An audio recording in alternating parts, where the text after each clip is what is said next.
You're always a little bit afraid when you sell a work of yours to be adapted to television and film, because, of course, the history of Hollywood is full of cases where they just keep the title and change everything. George Martin is the creator of this world, and in a very real sense, we're all walking in his dream right now. I think we were cleaving really close to the source material because to be honest, we really, really respect and love the source material. I began this series in 1991, and the minute the book started to hit the bestseller list, one starts getting inquiries from producers who are interested in optioning it for feature film. And I remember talking to my agents and saying, it can't be done. There's too much. The books are too big. They would have to cut so much there would be nothing left. This is a story that's so rich, and there's so many characters, and it is so many different viewpoints and narratives all woven together with incredible expertise. And it was such an intricate tapestry that he was weaving that we couldn't imagine mutilating it to make it into a feature script. So the only way to do this is a series of series on HBO. That's where my series belongs. So I told my agents, go forth and make it happen. Hey, camera mark. Theme marker. And action. About 3.5 years ago, George Martin's agent sent me 4 books. And I started reading, and about 70 pages in, I got completely hooked. And a few hundred pages later, I called Dan. I said, I'm in the middle of this book called Game of Thrones, and I think it's the best read I've had in God knows how long. He calls back the next day and says that you weren't crazy, and 2.5 days later I was done with a 900-page book. And Richard is bigger than him. Yeah.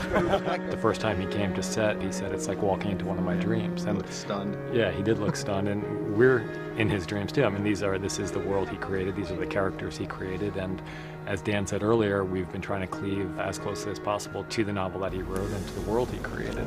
Welcome. When I look around at the real world, it's a world full of praise. Even the greatest heroes have weaknesses, and even the blackest villains are capable of acts of compassion and humanity. People are complicated, and I want my characters to be complicated too. My dear brother, there are times you make me wonder whose side you're on. My dear brother, you wound me. You know how much I love my family.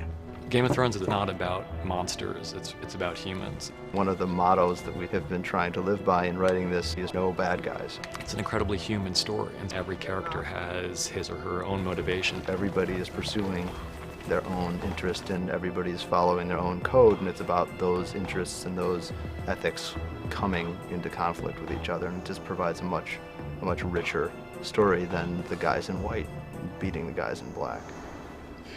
I don't want to frighten you, but I won't lie to you either. We've come to a dangerous place. We cannot fight a war amongst ourselves. Right? What makes Game of Thrones as a whole so compelling are the characters and the journeys they undergo. And just the idea of taking this story, which George Martin created, and going into it, not having to make up each season as we go along, but actually knowing from the beginning, from now, the essential shape of the entire series. It's an incredible luxury for us as screenwriters, as adapters of this material. You're just a soldier, aren't you? You take your orders and you carry on. I suppose it makes sense.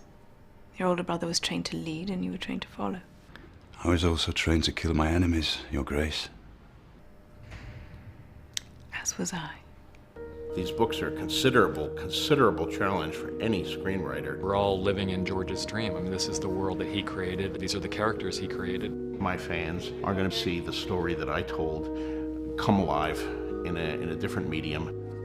George has been an integral part from the beginning. The casting process we would show him, the people we're looking at, get his feedback on the different actors we're looking at, set design, costume design. It's very important to us that George feel that he's a part of the process and that he actually be a part of the process, not just in name, but in actuality. I know how to play a man like Drogo. I give him a queen, and he gives me an army. I don't want to be his queen.